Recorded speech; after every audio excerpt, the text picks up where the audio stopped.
nous avoir choisis. Donc, c'est pas nous qui t'avons choisi, c'est toi qui nous as choisis. Merci pour cette grâce vraiment que tu nous accordes. Et merci de nous accompagner chaque jour, de connaître notre cœur et de nous emmener plus loin. Tu as tout vaincu. On doit juste entrer dans ton royaume avec toi. Amen. Amen. Et Seigneur, tu es le seul à nous aimer. Vraiment. Et sans la perfection. Et sans aucune aliénation. Tu nous aimes vraiment. Car tu nous y amènes pas. Tu nous aimes. Sans rien. Simplement. C'est pour ça que tu as fait ce sacrifice sur la croix. Et tu nous aimes avec simplicité. Merci Seigneur. Amen. Amen.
Ébloui par tes mélodies, tu m'entoures d'un chant d'amour, chant de délivrance devant mes ennemis. Toutes mes craintes s'enfuient. Je ne suis plus esclave de la peur.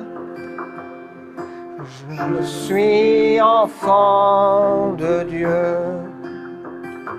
Je ne suis plus esclave de la peur. Je suis enfant de Dieu.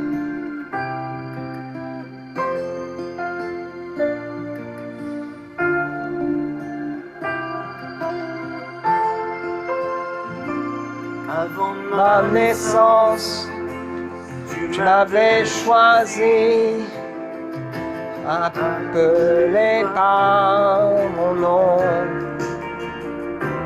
Tu m'as adopté, je suis de ta famille, ta sang coule dans mes veines. Je ne suis plus esclave de la peur. Je suis enfant de Dieu. Je ne suis plus esclave de la peur. Je suis enfant de Dieu. Je ne suis plus esclave de la peur. Je suis enfant de Dieu. Je ne suis plus esclave de la peur. Je suis enfant de Dieu. Amen.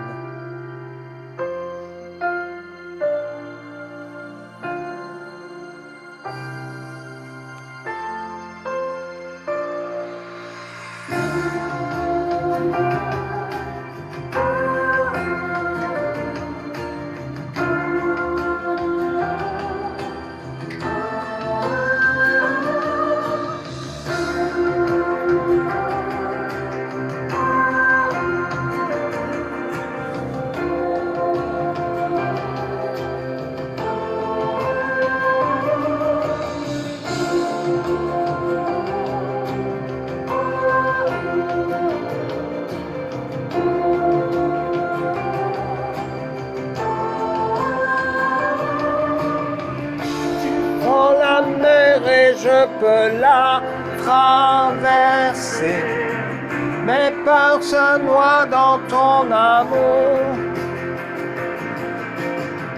Tu m'as sauvé, alors je peux chanter. Je suis enfant de Dieu.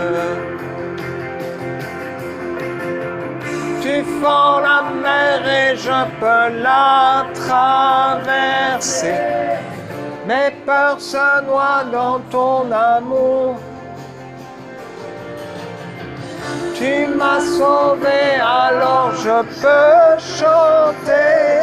Je suis enfant de Dieu.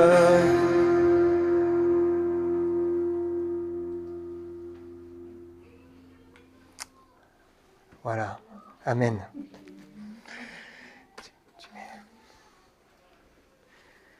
Non, c'est en bas. Voilà.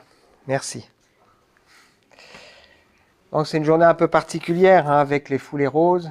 Il y a aussi des problèmes de bus. Voilà, on a aussi Ethan qui faisait aujourd'hui qui était chez les pompiers. Voilà, c'est ce qui explique qu'il y a pas mal d'absents. Alors l'évangile de Luc au chapitre 10 nous rapporte qu'un jour, un docteur de la loi a voulu tester Jésus et lui a posé une question très importante.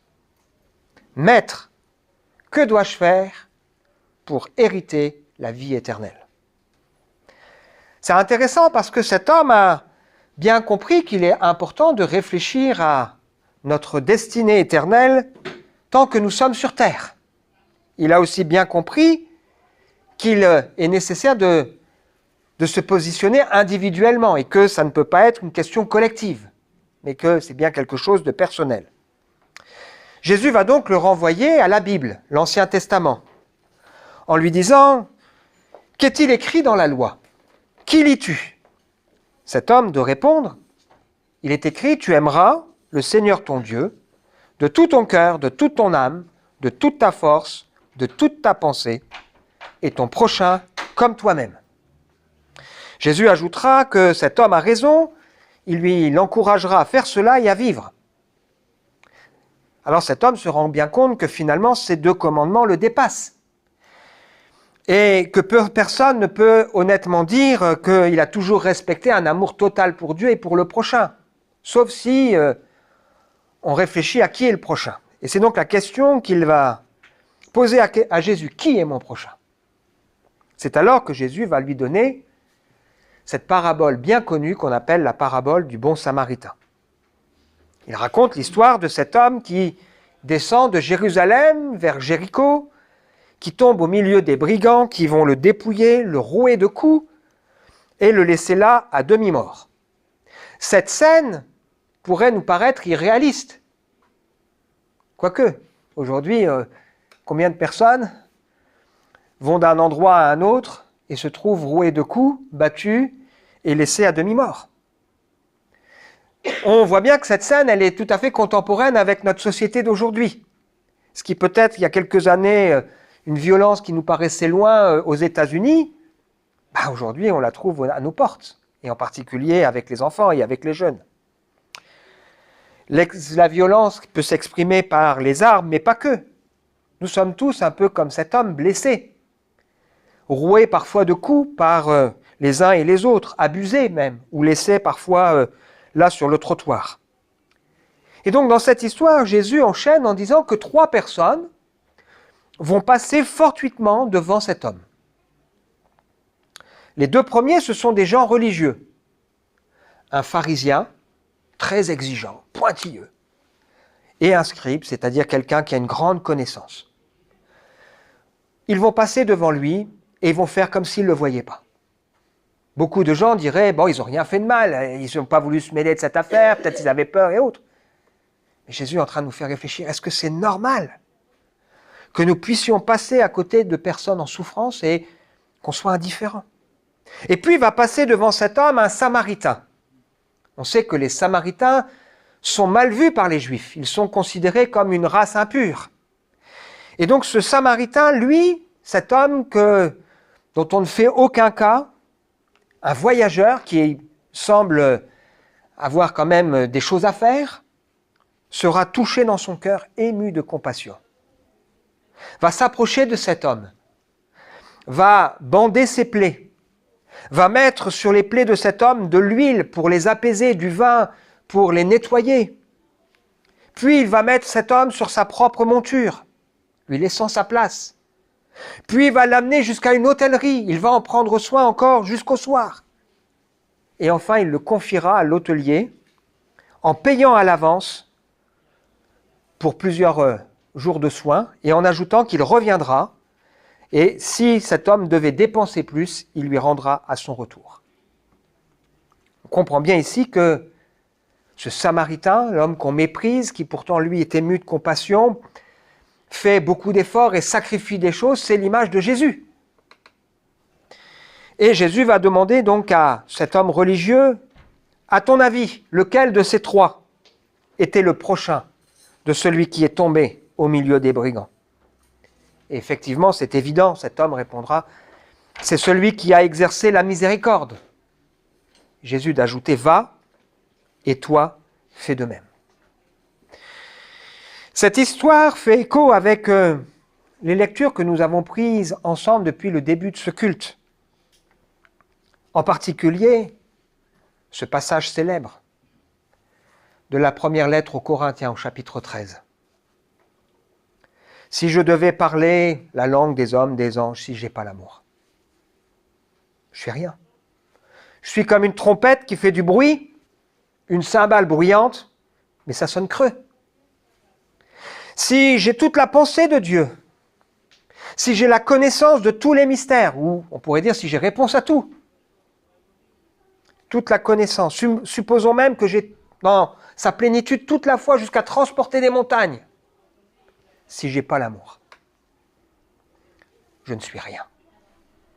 Si je sacrifiais tous mes biens jusqu'à ma vie pour les autres, au point de pouvoir m'en vanter, si je n'ai pas l'amour, ça ne sert à rien. Et l'amour, on voit bien dans ce texte, c'est ce qui donne du sens à notre vie et à nos actes. Et donc l'apôtre Paul, inspiré par le Saint-Esprit, d'ajouter « l'amour est patient, plein de bonté. Il n'est pas envieux, il ne cherche pas à se faire valoir, il ne s'enfle pas d'orgueil, il ne fait rien d'inconvenant, ne cherche pas son propre intérêt, ne s'aigrit pas, ne trompe pas. L'injustice l'attriste, la vérité le réjouit en toute occasion, il pardonne. Il fait confiance, il espère et il persévère. » Je pense que les uns et les autres, on comprend qu'on ne peut être que d'accord avec le fait que l'amour, c'est ce qui donne du sens à nos cœurs et à nos vies. Mais que l'amour, c'est aussi un défi.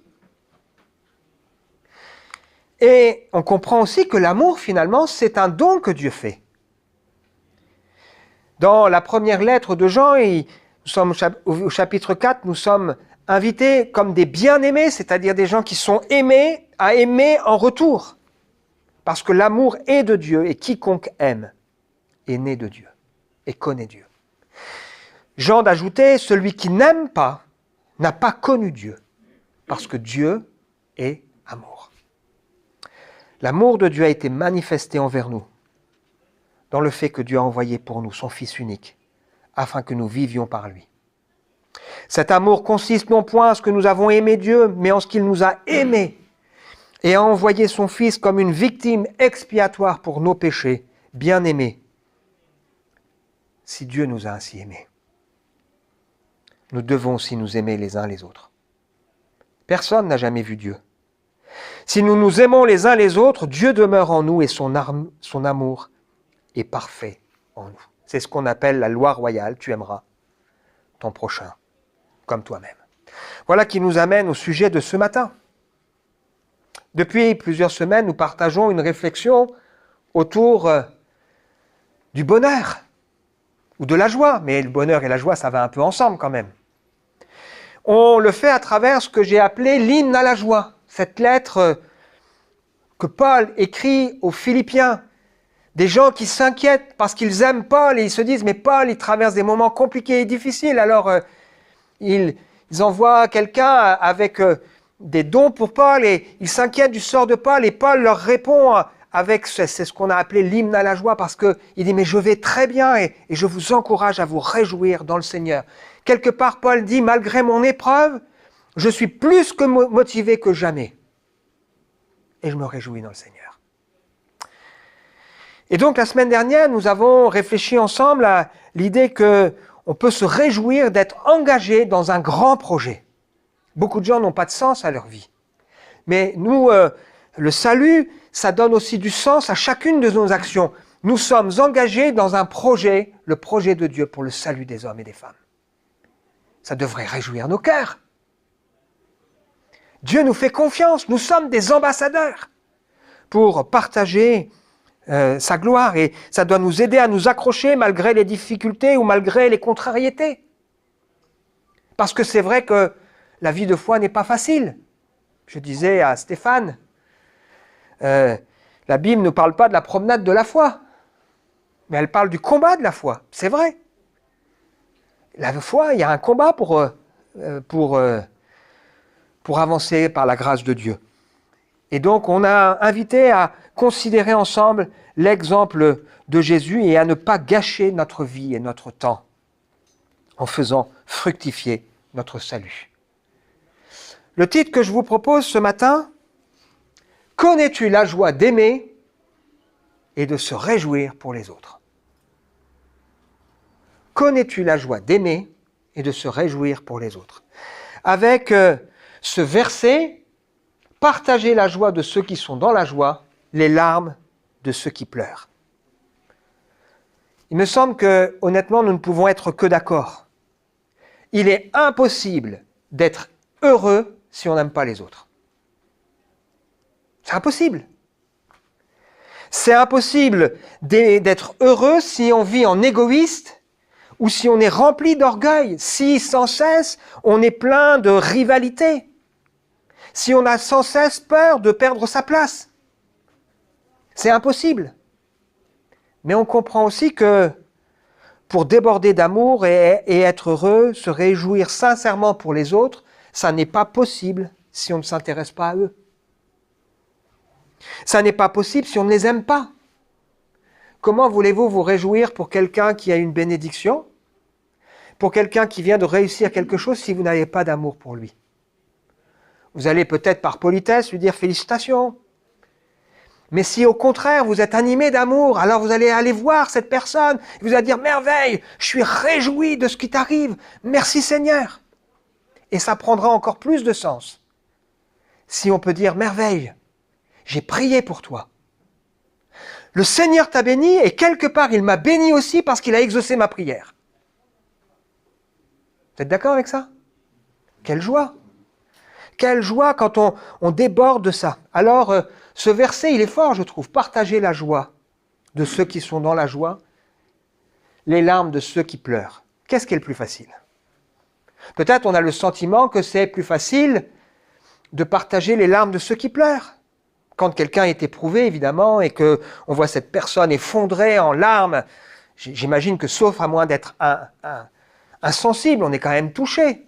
Et on est sensible, on se dit, ouais, quand même, c'est difficile, et on a de la compassion, c'est normal. Et j'espère qu'on doit le vivre. Et ça donne du sens quand, en plus, on le vit dans la foi. Mais ce texte nous invite aussi à partager la joie de ceux qui sont dans la joie. C'est pas toujours facile. Quand parfois, nous-mêmes, on traverse des moments compliqués, on prie pour certains sujets, on n'a pas l'exaucement, et on voit dans la vie de l'autre l'exaucement. Mais la foi, ça doit nous amener à nous réjouir pour eux. Quand bien même nous, c'est encore galère et difficile. Il y a plein d'exemples qu'on pourrait donner. Des jeunes qui aspirent au mariage et qui voient un ami qui se marie, qui rencontre l'âme sœur, se réjouir pour l'autre, c'est pas facile. Quelqu'un qui voudrait avoir des enfants et qui voit son ami avoir des enfants, se réjouir, c'est pas facile. Quelqu'un qui a des souffrances avec un enfant qui lui pose souci, qui refuse les choses de Dieu, qui se comporte mal et qui voit quelqu'un avec son enfant qui se donne au Seigneur et qui s'engage, c'est pas facile. Pourtant, on est appelé à se réjouir.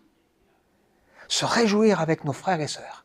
Alors ce texte de la lettre aux Romains, elle fait partie d'un ensemble qui nous invite à considérer la grâce et la bonté de Dieu pour chaque être humain et à nous engager dans l'Église en considérant les profondeurs de la richesse, de la sagesse, de la science de Dieu. Tout vient de lui, par lui et pour lui, qui nous invite à nous offrir et qui nous dit « Ne soyons pas prétentieux, n'allons pas au-delà de ce que l'on peut prétendre, tendez au contraire à une sage appréciation de vous-même, chacun selon sa part. Pour son œuvre, régie par la foi, nous sommes membres les uns des autres. Soyez pleins d'affection, d'estime, faites passer les autres avant tout. Soyez bienveillants, soyez solidaires. Demandez à Dieu de faire du bien à ceux qui vous persécutent. Aïe! Ne maudissez pas, partagez la joie de ceux qui sont dans la joie. Et les larmes de ceux qui sont dans les larmes. Waouh! C'est un véritable enseignement miraculeux, ça, hein? Et on a vraiment besoin de la grâce du Seigneur.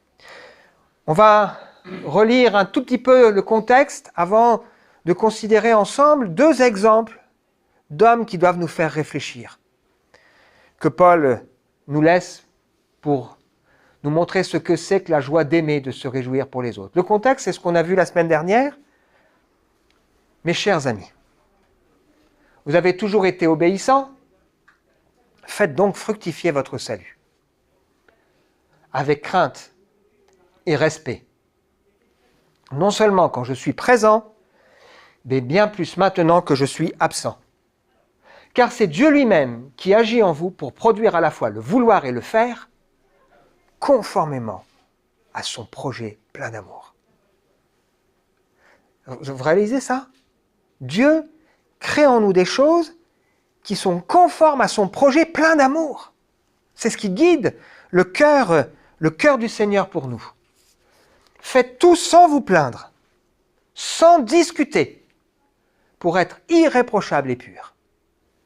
Des enfants de Dieu sans tache, au sein d'une humanité corrompue et perverse. La semaine dernière, j'ai expliqué, corrompu, ça veut dire qui se plaît à faire le mal. Et pervers, ça veut dire qui change l'état d'une chose bonne en mauvaise. C'est ça, notre monde. Dans notre monde, on a l'impression que les gens trouvent plaisir à faire le mal, à montrer le mal, et on change tout ce qui marche en des choses qui ne vont plus. Dans cette humanité, vous brillez comme des flambeaux dans le monde, en portant la parole de vie. Ainsi, lorsque viendra le jour du Christ, vous serez mon titre de gloire, la preuve que je n'aurai pas couru pour rien et que ma peine n'aura pas été inutile. Même si je dois m'offrir comme une libation pour accompagner le sacrifice que vous offrez à Dieu, c'est-à-dire le service de votre foi, je m'en réjouis et je me réjouis avec vous tous. Vous aussi, de la même manière, réjouissez-vous avec moi.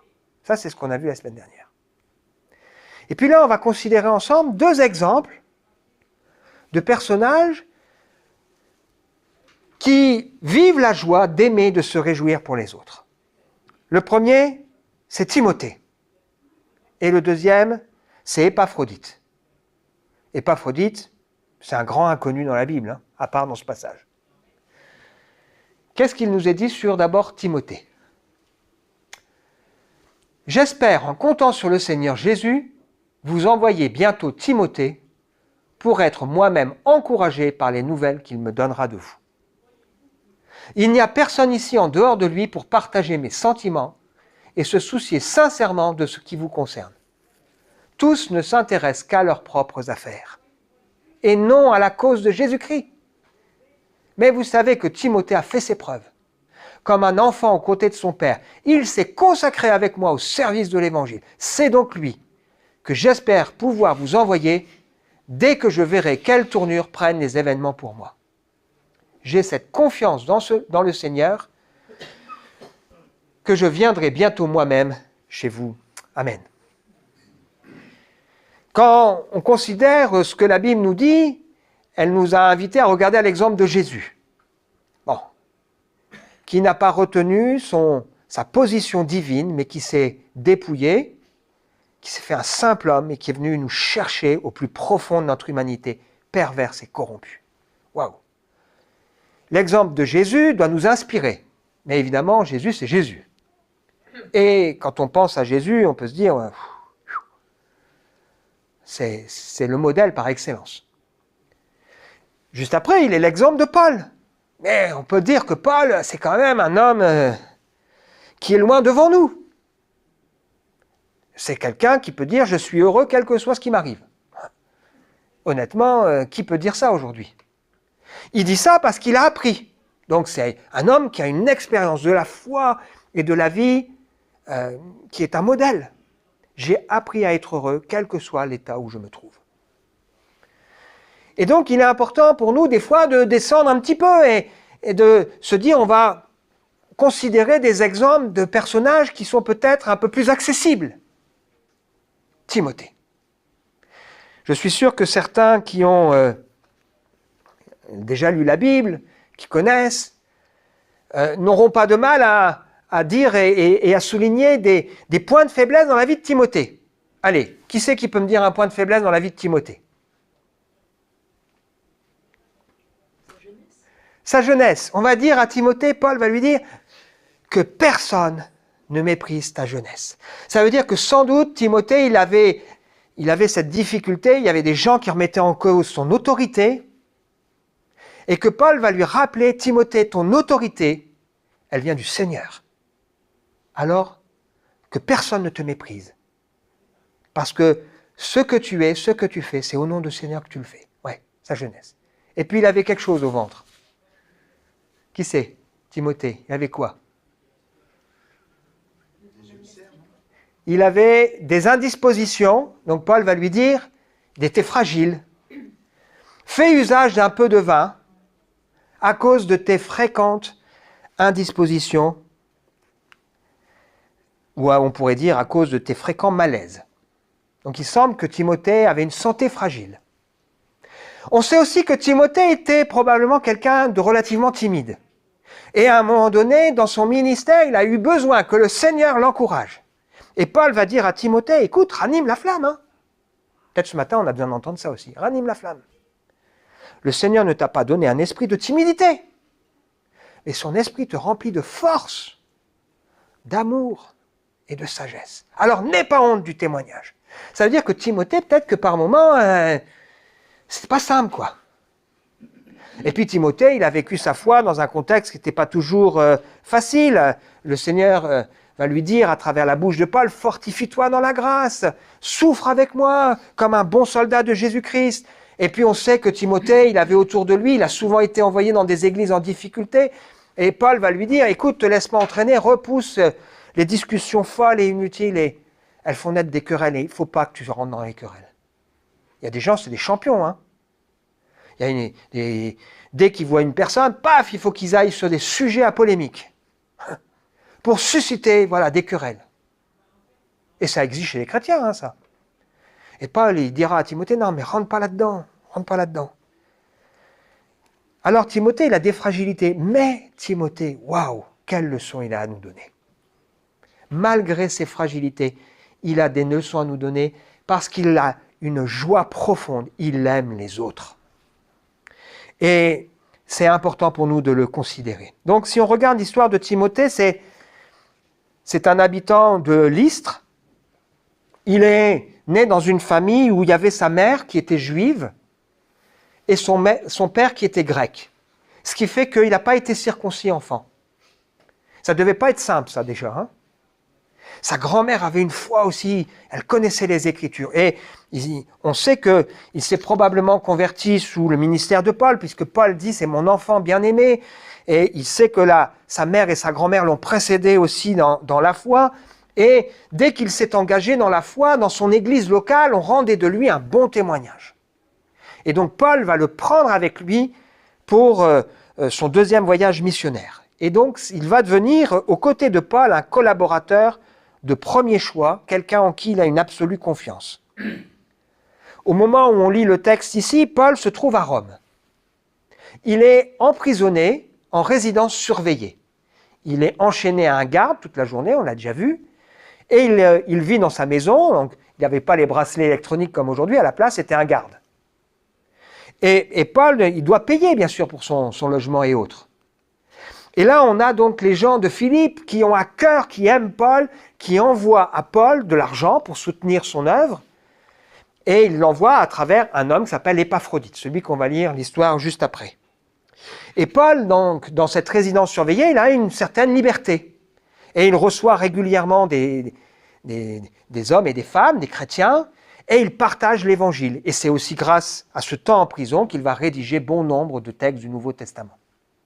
Et il a aux côtés de lui, en particulier, Timothée. Timothée qui était avec lui lorsqu'il a fondé l'église de Philippe, qui connaît bien les Philippiens. Et il sait que Timothée, c'est quelqu'un qui est un collaborateur fidèle. Il dira de lui dans la deuxième lettre à Timothée au chapitre 3, verset 10, « Tu as pu m'observer dans mon enseignement, ma conduite, mes projets, ma foi, ma patience, mon amour, mon endurance. Tu as vu quelle persécution et souffrance j'ai enduré, et tu sais que ceux qui sont décidés à suivre le Seigneur seront persécutés, rencontreront des difficultés. » Donc on a affaire à un collaborateur auprès de Paul qui est un collaborateur de premier choix. Et on sent que c'est un garçon qui se soucie sincèrement de la cause de Jésus-Christ. Ce n'est pas un gamin égoïste, un jeune homme égoïste. Mais c'est quelqu'un qui a été éprouvé dans son service. Il a fait ses preuves. C'est un principe biblique, hein? La Bible nous dit que Dieu, dans sa bonté, nous confie aux uns et aux autres des actions à faire qui sont en rapport avec ce que nous sommes capables de faire. Parce que Dieu ne nous piège pas. Et le Seigneur, il nous demandera aux uns et aux autres de rendre compte de notre service. Et on a cet exemple dans Matthieu chapitre 25, il a remis des talents à certains et quand il va les faire venir, il va leur dire, bon alors, regarde, j'ai été fidèle. Ah, rentre dans la joie de ton maître. Si par contre, quelqu'un dira, moi j'ai eu peur, j'ai caché, j'ai rien fait, il y a un problème. Timothée, c'est un homme éprouvé. Il a été d'ailleurs en prison, hein, Hébreux au chapitre 13 évoque qu'il est sorti de prison. Un homme aguerri, qui partage les sentiments et qui se soucie sincèrement du sort des Philippiens. Et donc Paul ici va avoir la joie d'envoyer auprès des Philippiens Timothée, parce qu'il sait que Timothée c'est un homme de valeur. Timothée va avoir la joie d'aller trouver les Philippiens. Et l'église de Philippe aura la joie de recevoir Timothée parce que c'est un homme qu'elle aime. Il y a de la joie d'aimer et de se réjouir pour les autres. Il y a de la joie d'être en communion, quand bien même cette communion peut impliquer certaines épreuves. C'est un homme aguerri, soumis, serviable, consacré. Et pour Paul, Timothée, c'est une source de joie. Je n'ai pas de plus grande joie que d'apprendre que mes enfants marchent dans la vérité. C'est ce que dit 1 Jean. Quelle joie plus grande on pourrait avoir que de savoir que ceux qu'on aime marchent fidèlement avec le Seigneur. Deuxième exemple, Épaphrodite. Par ailleurs, j'ai estimé nécessaire de vous envoyer Épaphrodite, mon frère, mon collaborateur, mon compagnon d'armes, votre délégué que vous avez chargé de subvenir à mes besoins. Il avait en effet un grand désir de vous revoir et il était préoccupé parce que vous avez appris qu'il était malade. Il a été malade, c'est vrai. Il a même frôlé la mort. Mais Dieu a eu pitié de lui et pas seulement de lui, aussi de moi pour m'éviter d'avoir peine sur peine. Je me hâte donc de vous le renvoyer parce que vous vous réjouissez de le revoir et cela adoucira ma peine. Recevez-le, réservez-lui donc l'accueil dû à ceux qui appartiennent au Seigneur. Recevez-le avec une grande joie. Ayez de l'estime pour de tels hommes, car c'est en travaillant au service du Christ qu'il a failli mourir. Il a exposé sa vie pour s'acquitter à votre place du service que vous ne pouviez me rendre vous-même. Et la suite, c'est « Réjouissez-vous de tout ce que le Seigneur est pour vous. Il ne m'en coûte rien de me répéter en vous écrivant, et pour vous, cela ne peut que contribuer à votre sécurité. » Épaphrodite. Donc, qu'est-ce que c'est cet homme, Épaphrodite? C'était a priori pas un prédicateur, c'était pas un pasteur, c'était un chrétien fidèle de la ville de Philippe, que les Philippiens ont chargé d'apporter à Paul de l'argent pour soutenir son ministère. Et cet homme, donc Épaphrodite, il est allé trouver Paul. Et les Philippiens avaient chargé non seulement Épaphrodite d'aller amener de l'argent pour soutenir le ministère de Paul, mais ils avaient chargé Épaphrodite de rester aux côtés de Paul pour l'aider, le soutenir, le servir. Voilà qu'en route, il est malade, gravement malade. Il est même malade au point qu'il frôle la mort. Mais Épaphrodite, c'est un homme qui veut aller au bout de sa mission, donc il va au bout de sa mission et quand il arrive vers Paul, visiblement, il n'est pas en grande forme. Et les Philippiens apprennent qu'Épaphrodite est malade, qu'il a été près de la mort et ils s'inquiètent. Alors Paul, avec Épaphrodite, décident ensemble, tu ne vas pas rester avec moi, mais tu vas repartir à Philippe parce qu'ils sont inquiets à cause de ta santé et ils ont besoin de te revoir, ça va les réjouir. Épaphrodite avait prévu de rester aux côtés de Paul, mais il a compris que c'était préférable pour lui, parce que les gens se faisaient du souci pour lui, de retourner à Philippe.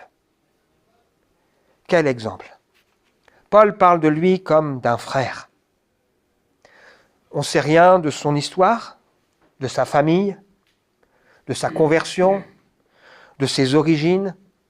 Il ne semble pas être un prédicateur, un enseignant ou un ancien dans l'Église.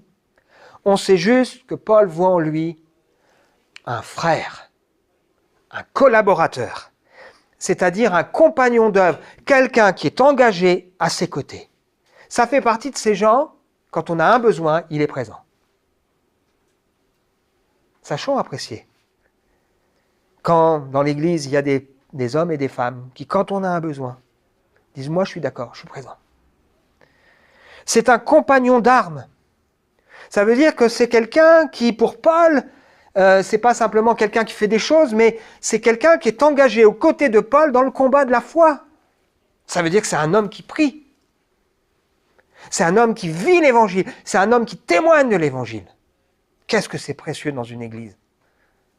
Quand vous avez quelqu'un qui prie, qui est là quand il y a un besoin, présent, qui répond oui, qui fait les choses. Un homme de confiance. Voilà pourquoi on n'a pas hésité, les gens de Philippe, à l'envoyer.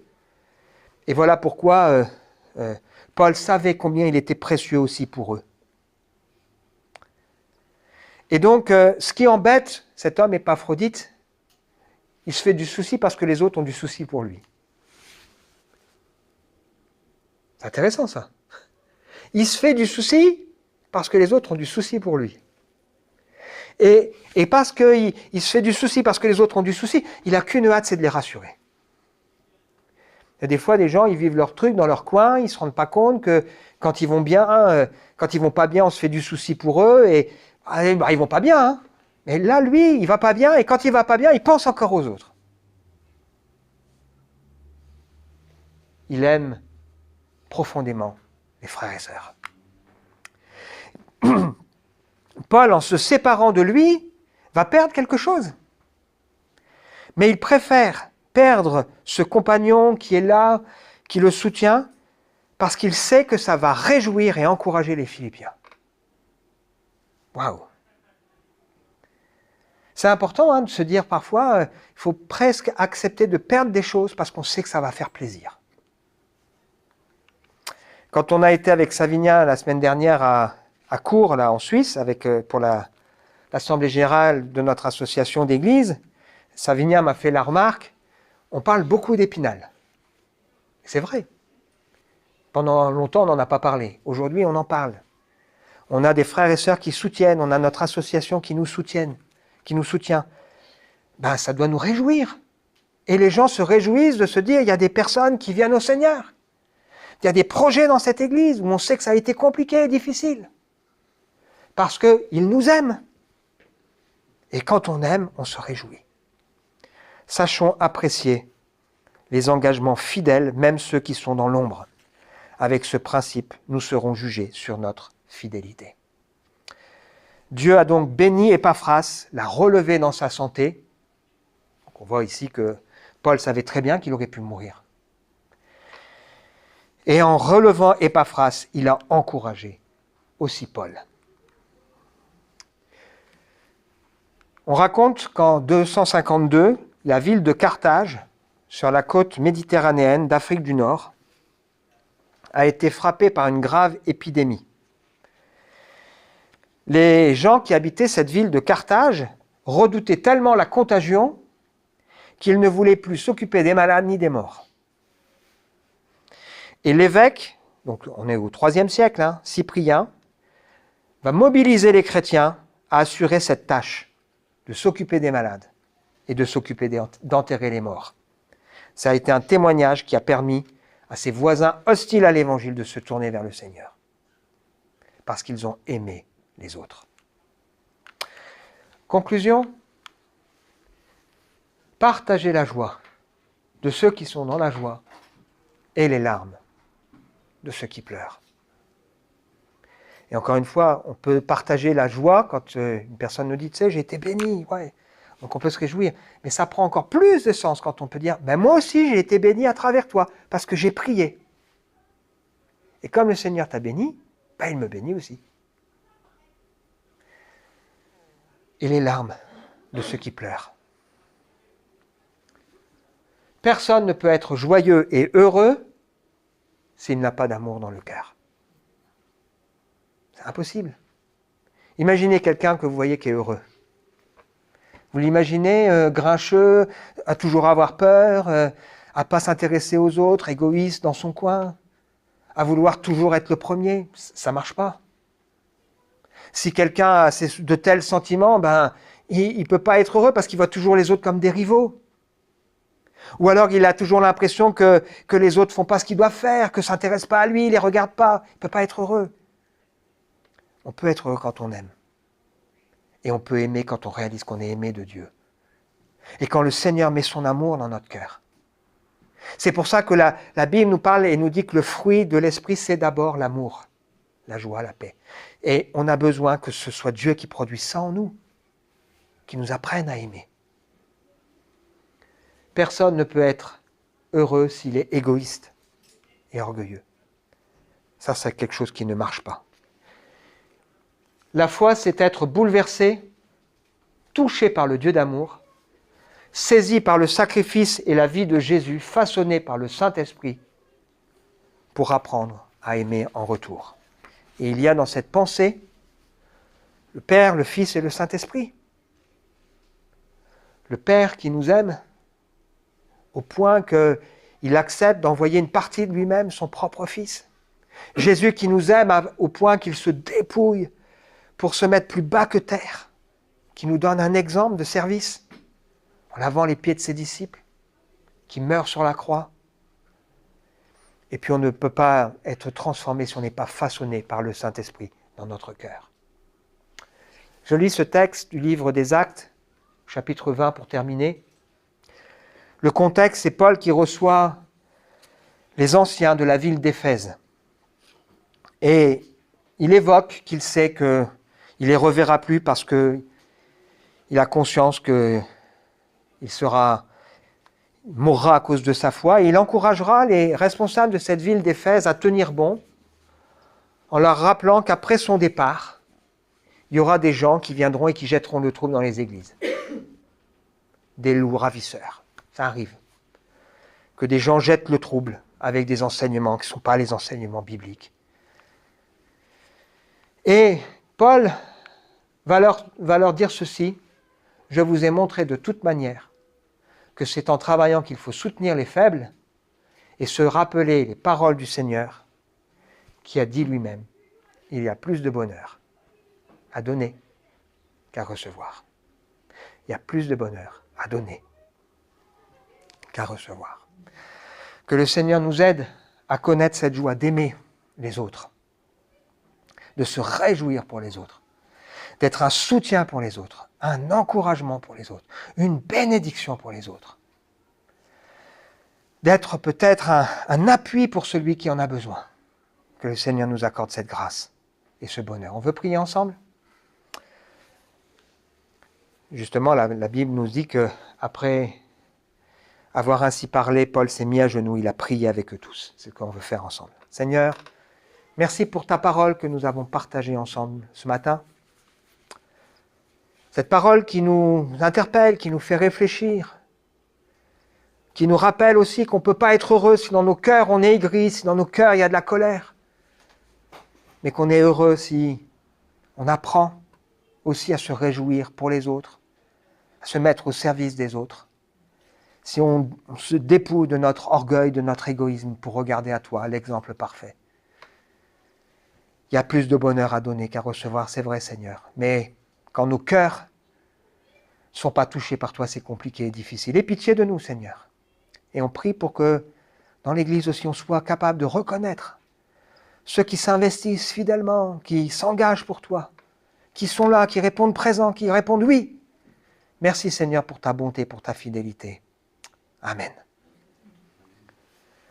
Voilà, on veut rester dans le recueillement et chanter ensemble un chant qui nous invite à la bénédiction.